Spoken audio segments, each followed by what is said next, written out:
afternoon. Welcome to News Night. I'm Amritpal Singh. This is a show in which we talk about what happened around the world and in the country in the day just passing by. Well, in a key development, Russian President Vladimir Putin's key aide, Alexander Dugin's daughter, has been killed. She was killed in a suspected car bomb blast.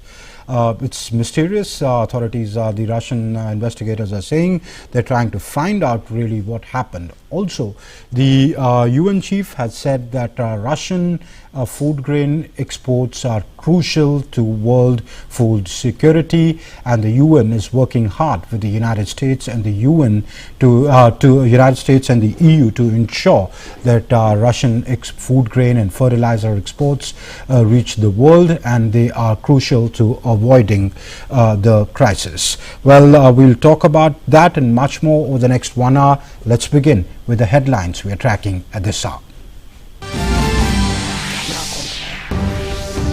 Russian President Vladimir Putin's key aide Alexander Dugin's daughter killed in a suspected car bomb attack outside Moscow. Investigators say they are considering all versions to find out who was responsible for the crime. UN Secretary General Antonio Guterres visits grain ship anchored off Istanbul coast, says Ukraine grain shipments offer hope for the world, calls for more support for developing countries in purchasing grain. Natural gas futures price in Europe hits record high after Nord Stream shuts down. British Finance Minister says his department is working on options to help consumers meet rising energy costs. Germany too is facing similar situation.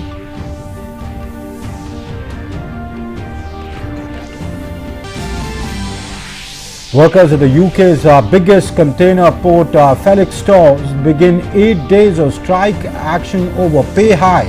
Unions demand higher wages for members facing a cost of living crisis. Companies warn that the strike could seriously affect trade and supply chains. External Affairs Minister Dr. S. Jayashankar addresses Indian community in Sao Paulo in Brazil, says ties between India and Brazil are at an important stage and poised to take a big jump, calls for doubling trade with Latin America from $100 billion from the present $50 billion. Also says India-China ties passing through difficult phase. Jaishankar will also visit Paraguay and Argentina. Former Sri Lankan cricketer Sanat Jayasuriya, the brand ambassador for Sri Lanka tourism, meets BCCI General Secretary and Asian Cricket Council Chairman Jai Shah in Ahmedabad. Sri Lankan delegation is in Ahmedabad to promote tourism into Sri Lanka from Gujarat. Union Minister Dr. Jitendra Singh unveils India's first truly indigenously developed hydrogen fuel cell bus in Pune, says the launch is in tune with the PM's National Green Hydrogen Mission, expresses hope that India can become a large green hydrogen producer and supplier of equipment for green hydrogen. Doordarshan and IIT Delhi host international finals of Robocon 2022. 13 teams from across Asia are competing in ABU Robocon 2022. Robot competition is organized by Asia Pacific Broadcasting Union.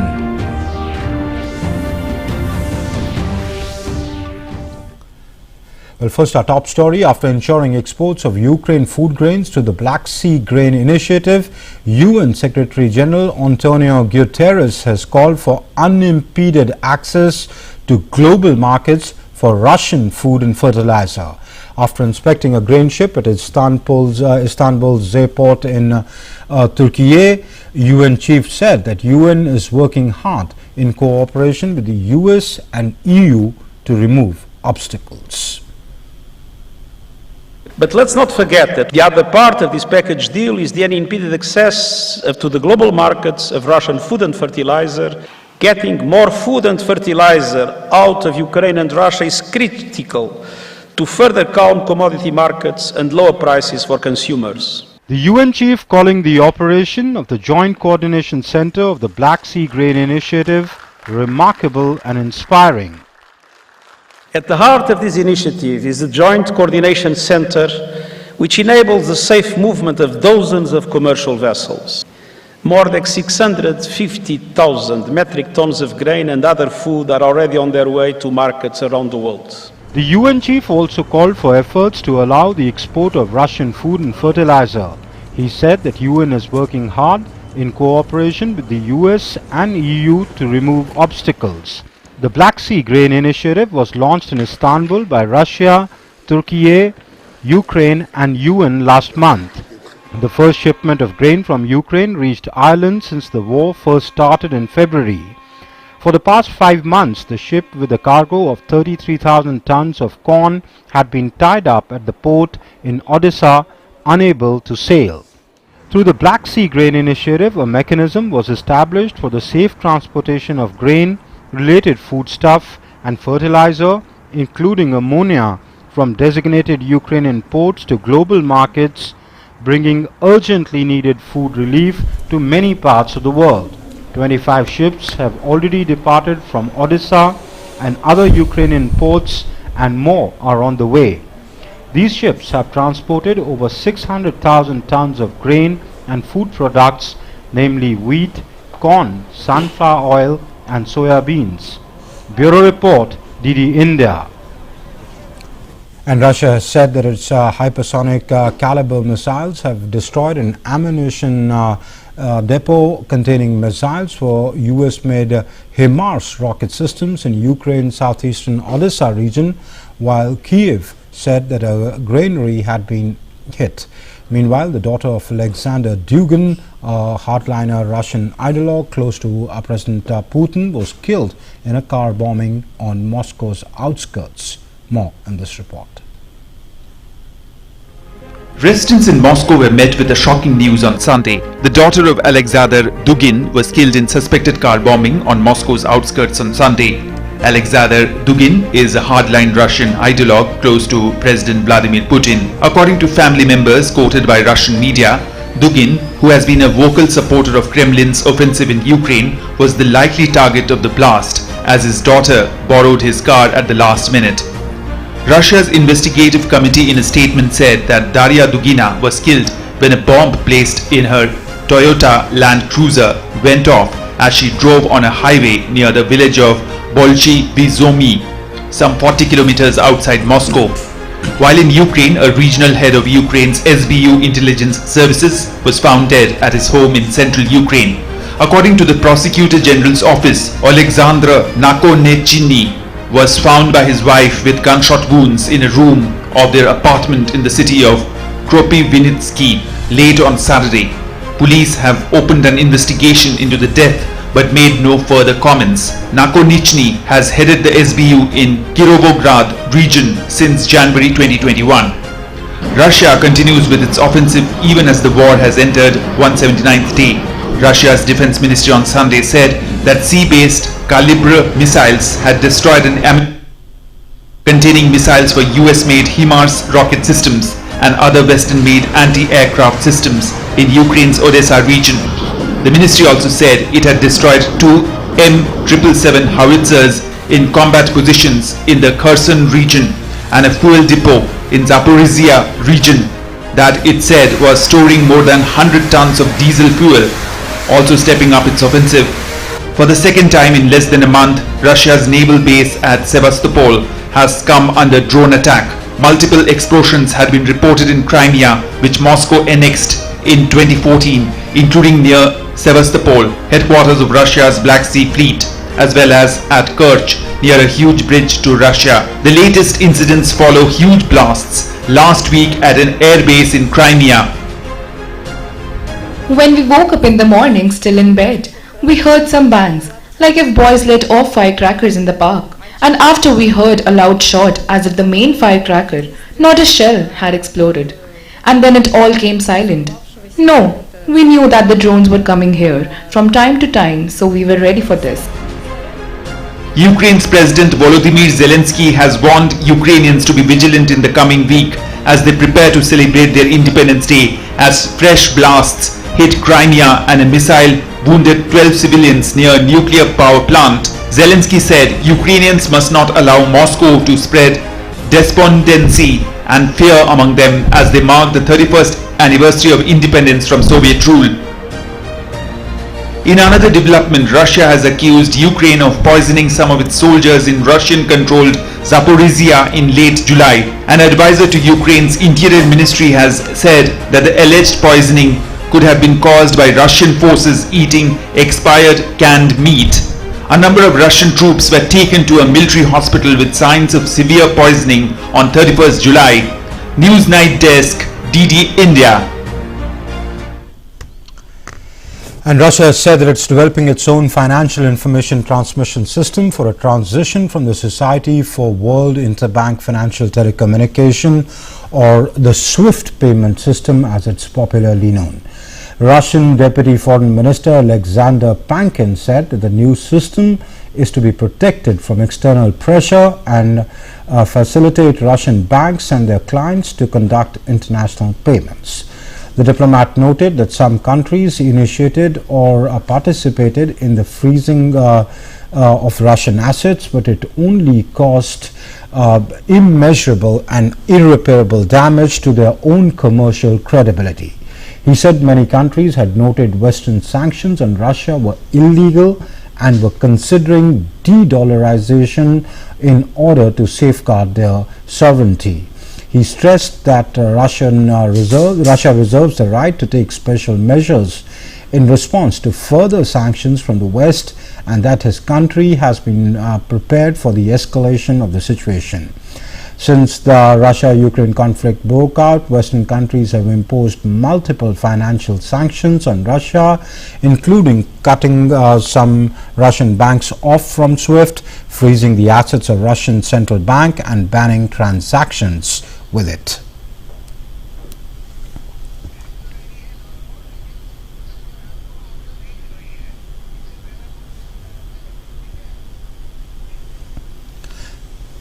And that brings us to our In Focus tonight. Our In Focus tonight is Black Sea grain exports, beacon of hope amid the war. So the Black Sea grain exports are the beacon of hope amid the war. To talk about that, I'm joined by Ashok Sajanhar, former Indian ambassador, and Dr. Swasti Rao, distinguished fellow at the Manohar Parrikar Indian Defence Services, IDSA. Okay, all right. Let's first go to Dr. Rao. Dr. Rao, the UN chief has said that export of Russian food grains and fertilizer is essential for maintaining global food security, and that the UN is working hard with the United States and EU to see that Russian exports reach the world. While the rhetoric is still high both in Russia and in the West, and we just put out a story how the Russians are developing their own payment system so that they don't have to be dependent upon West-driven payment systems like SWIFT. Is there hope that the UN could broker some kind of arrangement where the Russian food grain exports could reach the world? Good evening, Amritpal Singh. Well, yes, you see, there's so much, I would say, negative that is going on as the war stretches on into the 6th month, that this entire news, and it came about, I think, last month, that UN and Turkey are trying extremely hard to mediate and avert an impending food crisis, a global food crisis, because the demand for grain, Russia and Ukraine both happen to be one of the topmost grain producers and exporters in the world, along with fertilizers. So it's not just about the world falling short of grain this season, but also as the demand for fertilizers and the price of fertilizers skyrocket alongside the price of energy imports generally. the world was just sort of inching forward to a major food crisis this year, and then a serious food crisis the next year as well. And to keep all those, so to say, the worst case scenario in mind, I think the United Nations and Turkey sort of joined hands at the right time, provided the kind of mediation that was required, and brought Ukraine and Russia on the same, so to say, table, had a separate set of arrangements with Ukraine and Russia. So it's like not that Russia and Ukraine are party in the same arrangement, but they are party in parallel arrangements that makes sure that the naval sea blockade is lifted, which was lifted on July 22nd. There was a joint coordination center that was made. It's called the JCC. And then ever since, more than 560,000 tons of grain has been exported from Ukraine's Black Sea ports, because they need to reach their destination, and not just from Ukraine but also from Russia. And obviously the Russia also, in lieu of allowing Ukrainian grain to actually reach their destination, Russia also asked for the imports on Russian fertilizers to be lifted, and which was definitely given in a rightful manner, because you see the war that is being played out in Europe right now has major ramifications. It has already started to have major ramifications world over, and food crisis is definitely one of those. So amidst lot of negative news that is coming from Ukraine and Russia right now, you mentioned some in your opening remarks about this entire offensive and counter-offensive which is happening at Crimea, at Kherson, Kharkiv, along the main axis, that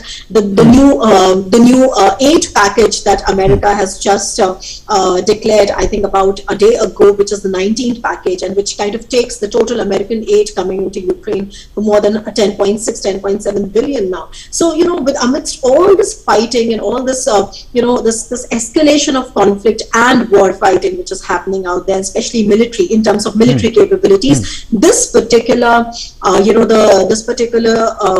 the scenario where we are actually seeing something positive coming out with the right kind of mediation is definitely a sigh of relief, in my opinion. So what we really need to see is that this goes on, because you see this particular region is extremely, I would say, susceptible and vulnerable, to being further weaponized. You see right now what is happening, Black Sea, if you carefully see right now, the offensive that is happening from the Ukrainian side is at Crimea.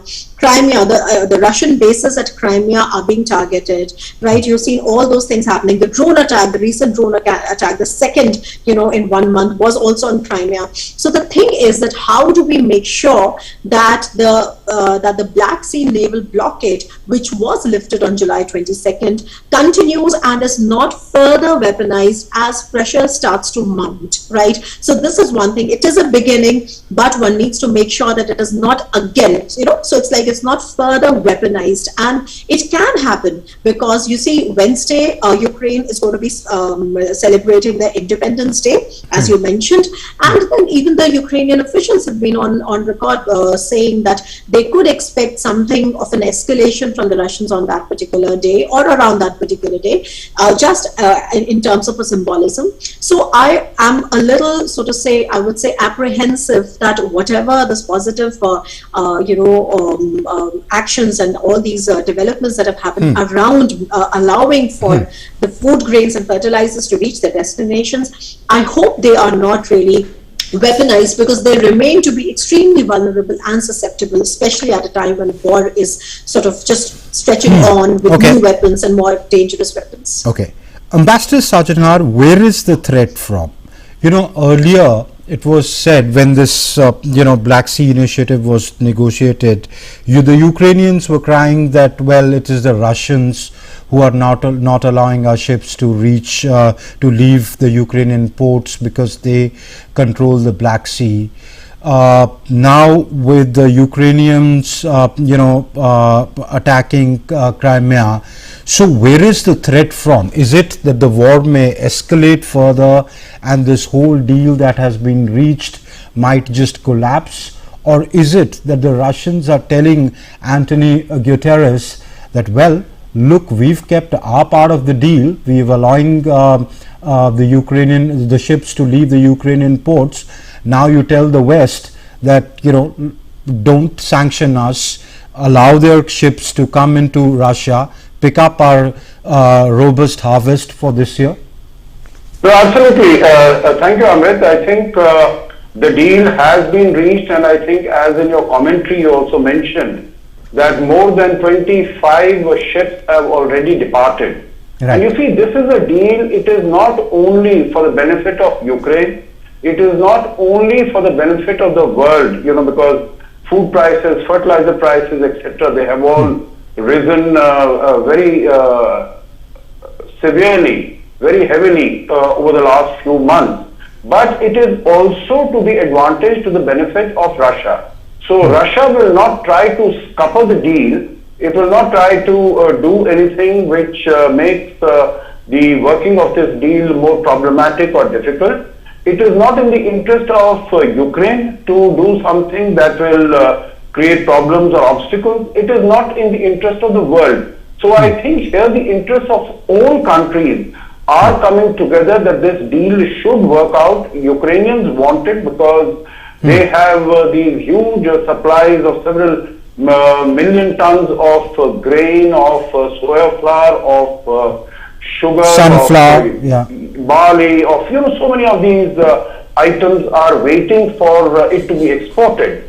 And equally importantly, I think we need to recognize that these it is still not certain as to how in Sevastopol, whether it is at the Air Force base or at the army ammunition dump, how these explosions have taken place. I don't, there have been conjectures, there have been speculations, there have been fingers pointed at the saboteurs from Ukraine, but I don't think there has been any sort of conclusive evidence to suggest that.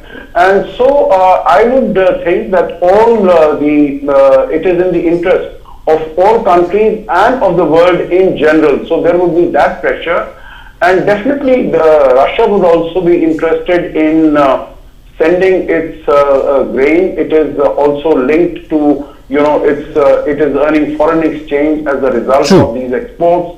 There is also employment that is generated within the country. About I'm told about 8 to 10% of the employment generation is as a result of agriculture, also in terms of foreign exchange reserves. So I think it is in the interest of all the parties, all the stakeholders.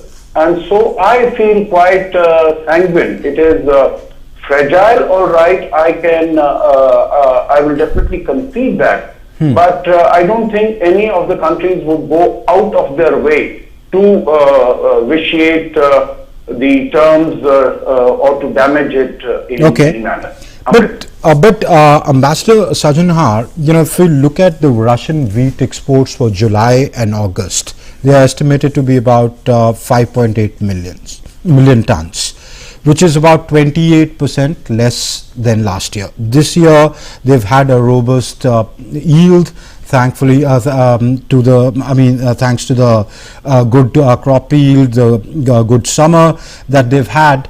And the sanctions don't specifically target food, agriculture projects. So what is then stopping the Russian exports?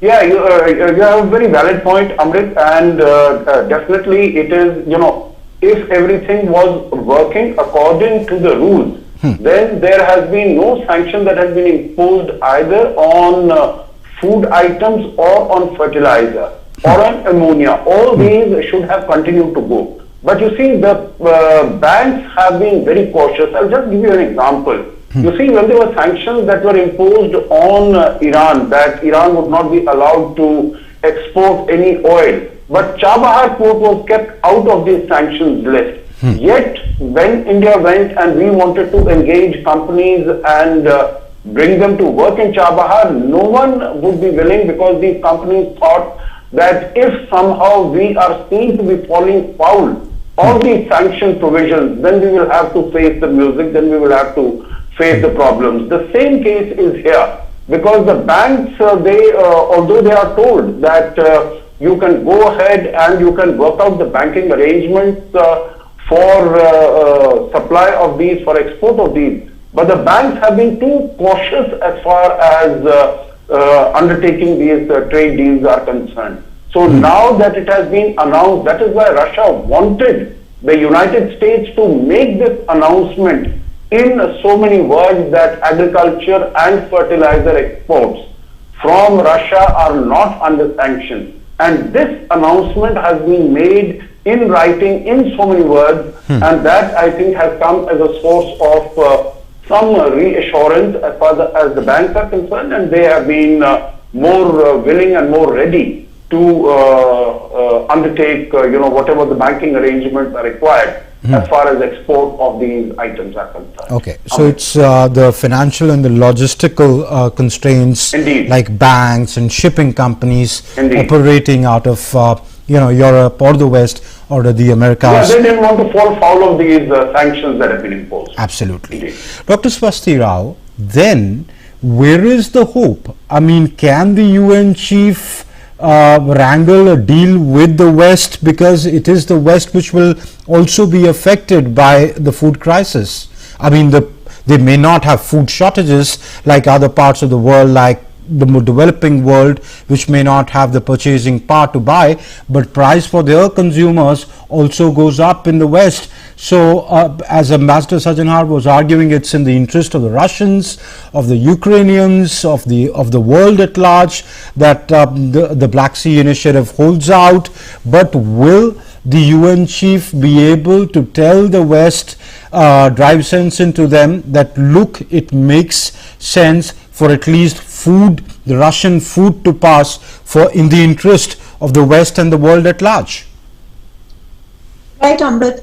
You see, there are a couple of very valid points that Ambassador Sajanhar just mentioned, and I mean, rightly so. My only apprehension would be that had things really been that rational, we would not be seeing this war in the first place, okay? That's one thing. And the more you sort of try and understand as to what is happening and what is the end game, the more it kind of defies logic in many ways, because you see, Russia now has to definitely come out with some sort of a tangible outcome. And that is the reason why the war is stretching on. It's become a typical war of attrition, because Russia always knew that it goes to fight with Ukraine. The West is not going to send its troops to on the ground, but it will definitely keep sending the aid and ammunition, and it's precisely what is happening. And for a military as huge as Russia, for Ukraine, right? I mean, which is almost like a pygmy compared to the military power and might of Russia, the number 2 military in the world. Hold on for that long is not just coming out of nowhere. Okay, so there were reports of the Ukrainian military and paramilitary forces being trained after 2014 particularly. All I'm trying to say, long story short, is that Russia knew in some ways what it was getting into. Putin at least knew what he was getting into, but then at the same time he hoped for some sort of a psychological and blitzkrieg victory against the West, and which has not really happened. So where I feel that the rationality paradigm goes out of the window is also when you see the kind of attacks that are happening near nuclear plant sites in Zaporizia. Those are things that the world needs to be extremely worried about, because this is definitely going to spiral out of that particular war zone. Similarly, as far as the food crisis is concerned, and the way that the world, and especially the United Nations, stepped in and they were able to get out with some sort of a deal. Turkey's mediation also played a role. Turkey has its own role to play with Ukraine and with Russia both. It's again playing it's a very good game of balancing that Turkey has played all along. So while it has condemned the Russian attack on Ukraine, it has not joined the Western sanction regime, etc. At the same time, it has backed Sweden and Finland's entry into the NATO. So, Turkey is also playing all sides. But all I'm trying to say is that while right now it makes absolute sense for everybody to let at least the food grains and fertilizers reach their destinations and all the financing that comes with it. But let me also tell you that the picture is far from clear, because you see, if you look at the indices, you will see that the Russian economy in the first quarter has shrunk by 4%, right? So even though they are sort of managing to sort of keep up the foreign reserves, I mean, of course, it can't be compared to the February 2022 record levels when they surpassed 640 billion. Right now, they're standing at about 580 billion, and lot of that money is coming from the oil and the energy exports, basically.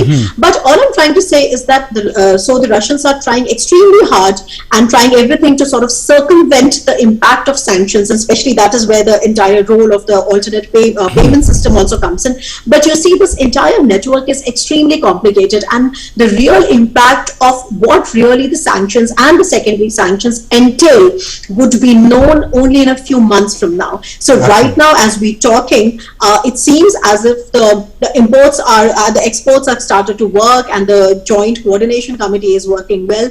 My only hunch is that later on, when it comes to certain countries, I mean, if they kind of try and circumvent the Western sanctions, what would be the situation then? Actually, no one really knows. So it's far more complicated. Actually, Dr. Swasti Rao, a game of brinkmanship going on. Who blinks first? Ambassador, before I let both of you go, I need to ask you this. The UN chief says, and let me just read from his statement here. He's saying that the world, the developed world should one sec. Can I find this? Yeah, he's called for more support for developing countries in purchasing grain. These sort of calls were made during the pandemic also. Remember saying that the poor countries, the developing countries can't afford it. The West or the developed world has stocked it up. We should subsidize it. They should allow equitable access, give it to them. It didn't cut much ice then. We saw it stopped short of that. Will his appeal have any ring, any bell in the West? Yeah, it is doubtful, Amrit. I think that's a very valid question. As far as the United Nations is concerned and the Secretary General is concerned, I think he will definitely try to make appeals of this nature, because we have realized, whether it was during the pandemic or it is during the war, the credibility and the relevance of the United Nations has been severely dented. So the United Nations is trying to redeem its credibility, to prove its relevance, to come back into the center of action. So it is making these appeals to different countries, particularly to developed countries. But when we see that in the United States we have inflation today which is at a 40-year high. Also in the United Kingdom the inflation is 40-year high. And similarly, whether it is Japan or France, they have spoken about, they are telling their people that they should be ready for record high inflation. We've seen droughts, we've seen fires, we've seen shortages of water going into winter. There are going to be other shortages. So I think in the developed world, there might be not very many takers for such an appeal. But I'm glad that the United Nations has made this appeal, because if there are countries which have huge stocks of food grains supplies which are not being used, which are going bad, I think they might come into as grants, as aids to countries in Africa, in Asia, which have been reeling under the fact that there have been these shortages, number one, and number two, that the prices have been so very high. So I think some of these countries, some supplies of food grains at least might find their way into the global market. But definitely the fact that this grain is finding its way to different countries, I think this is a positive move, and maybe this would be a small step. It's a baby step in where we see that Russia, Ukraine, the world and the United Nations, they are on the same platform. So maybe if this opportunity can be further expanded, and it's at least under these very dire circumstances, Amrit, this is a win-win situation for all countries, as I mentioned. So there should be efforts and attempts by all sides to continue this cooperation and this win-win, outcome in other areas also, at least retain them and sustain them in the area of food and fertilizer exports. Yeah, true. Ambassador Ashok Sajanhar, Dr. Swasti Rao, thank you very much for joining us on the show. That's all the time we have for. Thank you. And moving on, natural gas futures price in Europe hit a record high after Nord Stream shutdown. Prices surged after Russian gas giant Gazprom announced on Friday that it would suspend natural gas delivery to Europe via the Nord Stream 1 pipeline for 3 days. UK and Germany are particularly hit by the sharp rise in prices. European energy prices are surging as a scorching summer boosts demand while natural gas supplies from Russia remain limited. Natural gas prices have risen strongly across all key gas-consuming regions since early 2021. However, the price of natural gas futures in Europe surged after Russian gas giant Gazprom announced on Friday that it would suspend natural gas delivery to Europe via the Nord Stream 1 pipeline for 3 days due to maintenance. UK energy prices are rising much faster than in Europe. The soaring energy prices have become a political issue as well. The UK PM hopeful Rishi Sunak on Friday criticized her rival Liz Truss over her plans to deal with the cost of living crisis over the winter amid spiraling energy bills, saying he would provide direct support to people struggling with energy bills. If the British Conservative Last government, point, Rishi, otherwise we are really going to run out of time. Goes through the autumn and winter and does not provide direct support to those vulnerable people, I believe it will be a moral failure and the British people will never forgive us. And if I'm Prime Minister, I will not let that happen. What I would also do, if selected as Prime Minister, is make sure we're using the resources in the North Sea so that we are more energy independent than we are at the moment, as well as moving forward quicker with nuclear power. Small modular reactors, nuclear power stations. We need to be doing all of this. British Finance Minister Nadhim Zahawi said his department was working on options to help consumers meet rising energy costs, ready for the country's next Prime Minister to assess when the new leader is announced on September 5th. British Finance Minister admitted that spike in energy prices is going to put a huge pressure on SMEs. And of course, the one thing that I'm beginning to really get concerned about is the impact on small businesses because of the energy spike that they're seeing, which is obviously going to put a huge pressure on SMEs. 5.9 million small businesses are the backbone of the British economy. The scale of the hit to UK households from their energy bills will become clearer next Friday when regulators announce the latest leap in the cap on electricity and gas tariffs. Germany too is facing a similar situation. In order to save energy, the city of Darmstadt in Germany decided to no longer illuminate 30 monuments in the city. They also decided to reduce the room temperature in public buildings and also cutting short the heating periods of these buildings. In public schools, there will be no more hot water in showers or bathroom sinks after the summer break. Switching of the illumination of public buildings alone saves as much energy as a 60 to 70 single household use in a year. It is about saving, enhancing effectivity and the expansion of renewable energies. While in public pools, the water temperature is being lowered from 28 to 26 degrees in indoor pools and from 32 to 28 degrees in outdoor pools. After 2 weeks of experience, we can say that customers are accepting the reduction of water temperature very well. I think that it will be continued mostly. As German residents worry about rising energy costs and supply shortages, one village in Mecklenburg, Western Pomerania is finding its own solutions to climate change and the effects of the Ukraine crisis. With woods on their doorstep, many of the local residents have joined a local heating network that runs off spare wood chips. The wood chips can be created directly on site, while the thick trunks have to be transported to a large stationary chipper.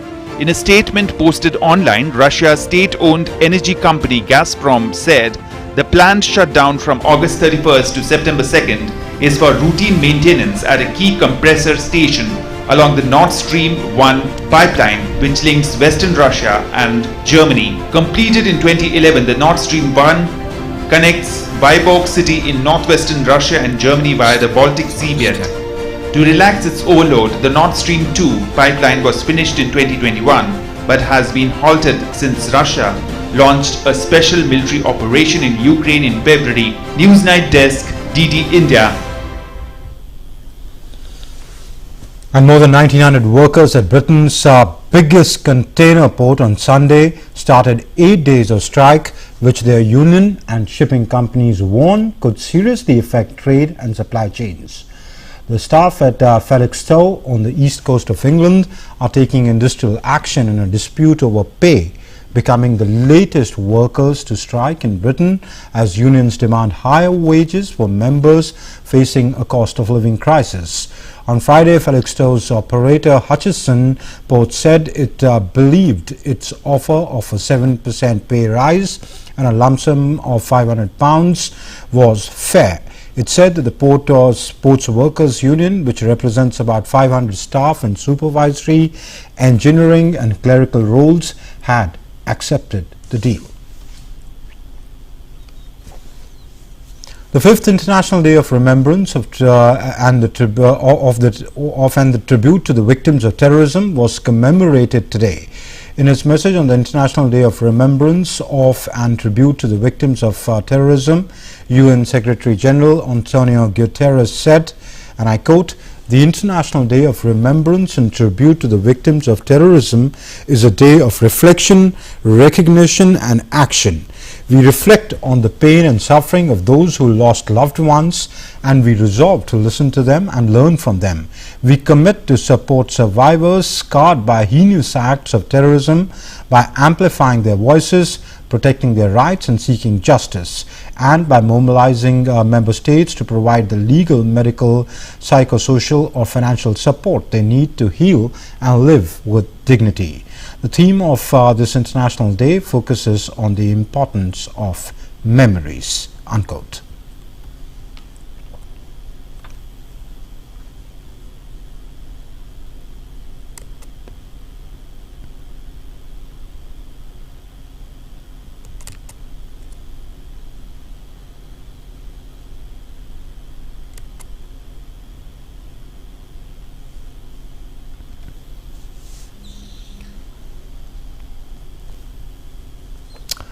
External Affairs Minister Dr. S. Jaishankar is visiting Brazil in the first leg of his three-nation tour. On Sunday, Dr. Jaishankar began his Latin American visit by meeting the Indian community in Sao Paulo. Dr. Jaishankar shared with them the progress and optimism as India completes 75 years of independence. Jaishankar also said that India-Brazil ties are defined by good sentiment, great goodwill and increasing cooperation. Dr. Jaishankar said that India is getting much more global under the able leadership of Prime Minister Narendra Modi. He added that ties between India and Brazil are at an important stage, which is poised to make a big jump. I mean, definitely I can say India is becoming much more globalized.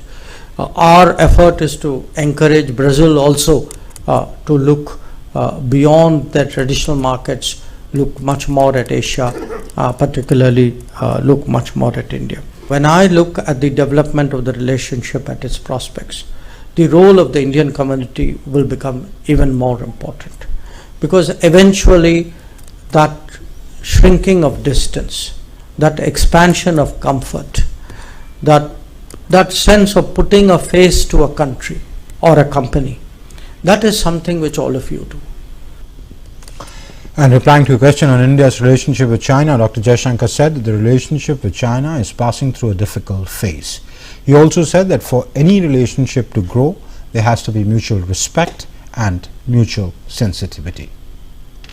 For a relationship to be built, relationships are a two-way street. Lasting relationship cannot be a one-way street. So we need that mutual respect, we need that mutual sensitivity, we need that mutual interest, and that is the basis for building it. Right now, I think it's no secret we are going through a very difficult phase, and mainly because we have agreements with China going back to the 1990s, which prohibits bringing massing troops in the border areas, They have disregarded that, what happened in Galwan 2 years ago. So that problem has not been resolved, and that is clearly casting a shadow. Sri Lanka is exploring new avenues to attract more tourists. It is looking to give a boost to religious tourism and is working with various ashrams for attracting more religious tourists to the country. On Sunday, former cricketer Sanat Jayasuriya, who is the brand ambassador for Sri Lanka tourism and a part of the Sri Lankan delegation which is currently visiting Ahmedabad, he today met with BCCI General Secretary and Asian Cricket Council Chairman Jayashankar to discuss issues related to cricket. He said that tourism is one of Sri Lanka's main sources of income. Regarding his meeting with Jayashankar, he said it was a nice meeting in which he discussed issues related to cricket. We had quite a few discussions to promote tourism from Gujarat. We have been doing all over India, but this is a special place, and they are happy to support Sri Lanka at this moment.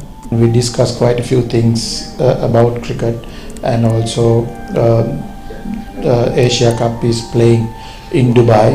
So what are the benefits we are getting for Sri Lanka cricket and Sri Lanka?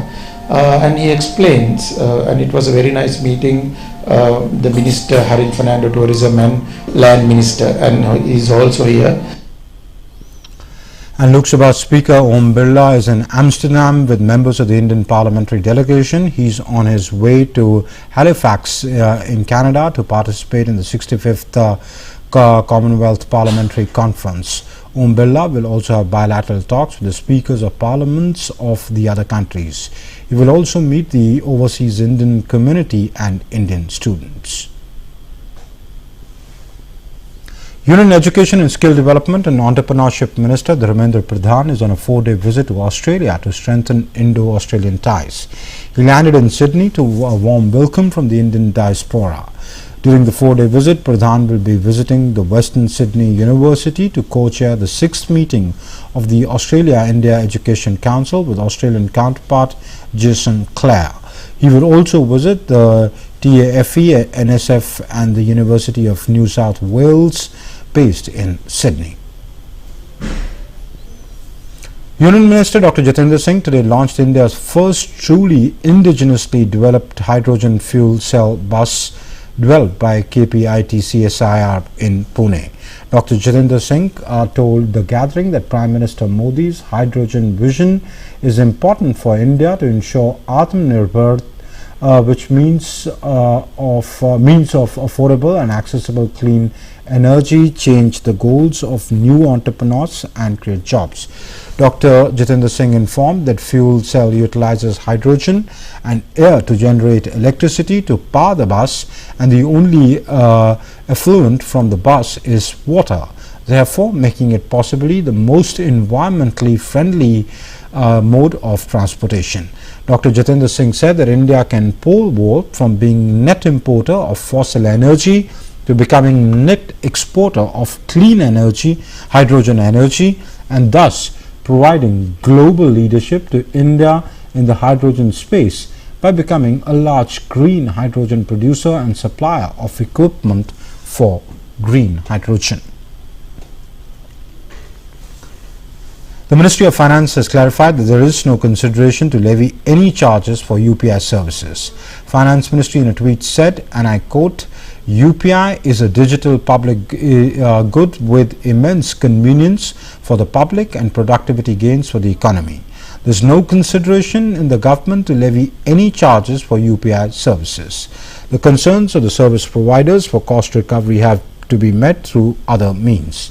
The government had provided financial support for digital payment ecosystem last year and had announced the same this year as well to encourage further adoption of digital payments and promotion of payment platforms that are economical and user-friendly. Well, let's talk about Somalia. The Somalian forces have ended a deadly siege at the hotel in the capital Mogadishu, which saw more than 20 people killed and dozens of hostages freed. Elite armed forces of the Horn of Africa nation battled Al-Qaeda-linked militants for 30 hours after jihadists blasted and shot their way into the Hyatt Hotel on Friday evening. The attack was the first such major incident since President Hassan Sheikh Mahmoud took office in May. The Al-Qaeda-linked Al-Shabaab group claimed responsibility for the attack.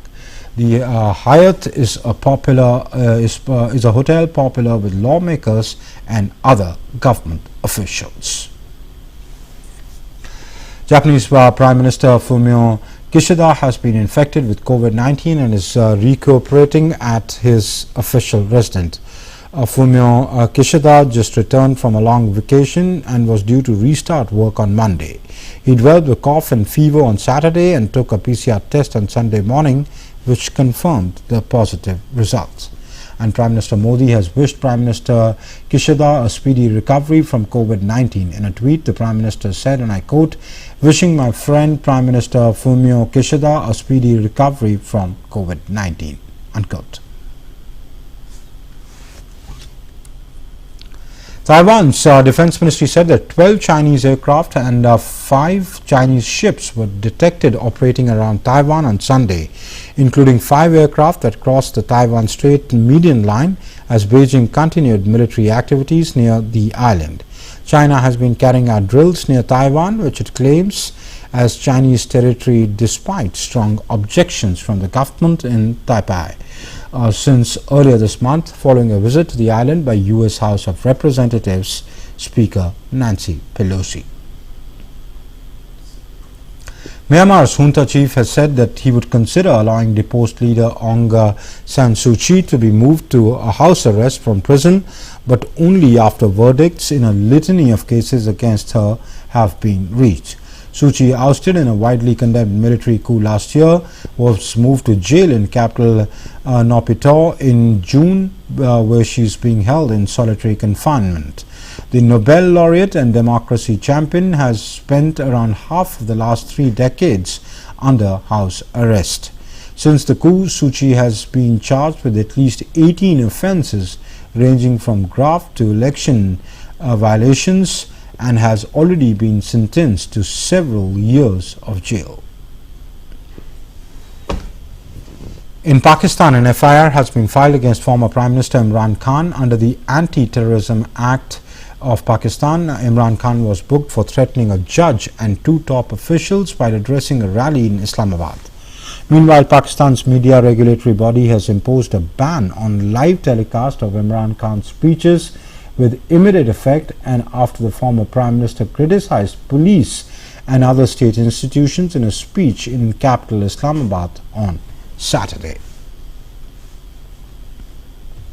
Let's talk about the monsoon. On its way out, monsoon is wreaking havoc in several states, with cloudbursts leading to flash floods in states like Himachal Pradesh, Uttarakhand and Jammu and Kashmir. Himachal Pradesh is currently under an orange alert. Relief and rescue operations are on at war footing in the affected areas. More in this report. Heavy rainfall in Himachal Pradesh since Friday caused landslides and flash floods in many places, throwing life out of gear. Mandi, Kangra and Chamba districts are the most affected districts where maximum loss of life and property have been reported. As many as 743 roads, including the Shimla-Chandigarh highway at Shogi, have been blocked for traffic. State Chief Minister Jayashankar has directed officials to ensure immediate relief and rescue operation besides deploying men and machinery at strategic points.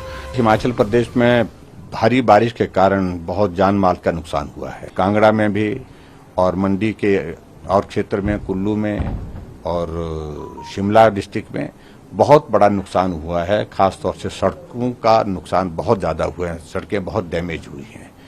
हमने district administration को और हमने PW department को कहा कि जल्दी से जल्दी एक तो जहां रेस्क्यू ऑपरेशन करने की जरूरत है वहां रेस्क्यू ऑपरेशन किया जाए, जहां सड़कों को तुरंत जो है रिस्टोर करने की जरूरत है उस दृष्टि से उसको भी किया जाए, ये भी हमने कहा है।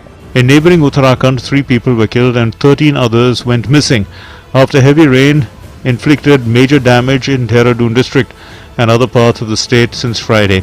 Heavy rain also caused a lot of damage in Tehri and Pauri, which is being assessed by the administration. More than 100 rural connectivity roads have been blocked due to the landslides in the state.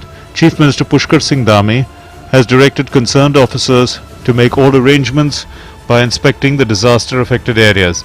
अभी हमारी पहली प्राथमिकता है कि लोगों का जनजीवन सामान्य हो, लोगों को ठीक प्रकार से जो घायल हैं उनका इलाज हो, जो गायब हैं उनकी खोज पूरी हो और भोजन इत्यादि की व्यवस्था हो। जो संपर्क मार्ग कट गए हैं उन संपर्क मार्गों को जल्दी से जल्दी खोला जाए, उस पर युद्ध स्तर पर कार्य चल रहा है। जो पुल बह गए हैं उनके लिए वैकल्पिक व्यवस्था की जा रही है जिससे कि आवागमन सुचारू रूप से हो पाए, कनेक्टिविटी बन पाए। इस दिशा में लगातार काम हो रहा है। In Jammu and Kashmir, a flash flood occurred in Rajouri district after torrential rainfall resulted in the Dharali river overflowing in the upper reaches of the Pir Panjal mountain range. Meanwhile, the movement of pilgrims to Jammu's Mata Vaishno Devi shrine resumed on Sunday. Floods continue to batter parts of Odisha. Around 4 lakh people in 12 districts are reeling under the flood in the Mahanadi river basin due to the downpour with a low pressure and depression. Many other rivers have swollen after heavy rain pounded northern Odisha. Meanwhile, the Odisha government has deployed medical teams in the districts which have been flooded by incessant rain to take measures to prevent waterborne diseases like diarrhea. Bureau Report, DD India. Capping a victory in a tournament unlike any other, Hong Kong team defeated Indonesia to win the Robocon 2022 on Sunday.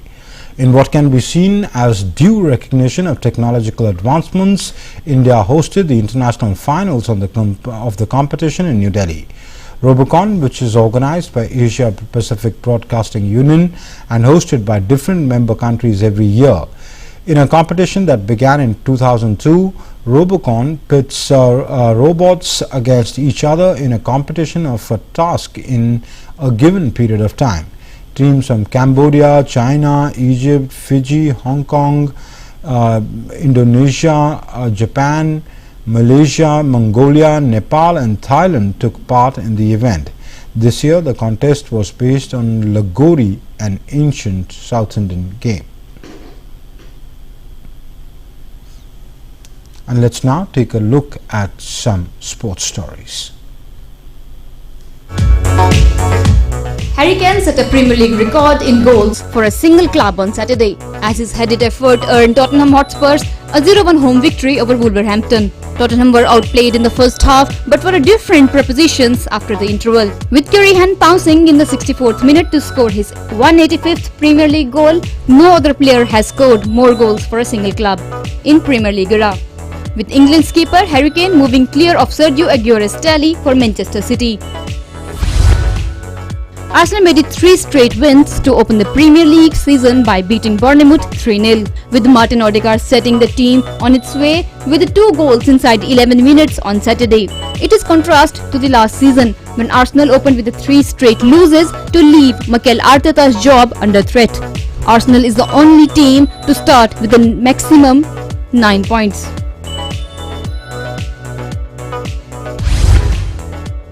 Leicester City had to face defeat against Southampton. Leicester threw away the lead to lose 2-1 at home to Southampton in the Premier League.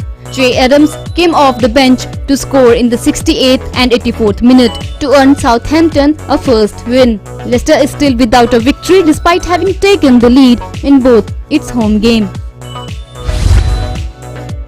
Champion Real Madrid got its second consecutive win for the new La Liga season with the comfortable 4-1 victory over Celta Vigo. Midfielder Luka Modric shows his everlasting value on the pitch by scoring a brilliant goal and assisting Vinicius for another. Karim Benzema opened the score from the spot in the 14th minute after a VAR spotted a handball inside the box. In the Italian league, Inter Milan continued their winning streak with a 3-0 win over Spezia. Romelu Lukaku kept the pressure on Spezia throughout the match. He managed to score 1 goal in the first half and 2 goals in the second half. Bremen scored 3 times in the final minutes to come from 2 goals down and snatch a stunning 3-2 victory over Borussia Dortmund on Saturday. That ended the hosts' winning start to the season. Sports Desk, DD India. That's it then in Newsnight. Thanks for watching. Namaskar.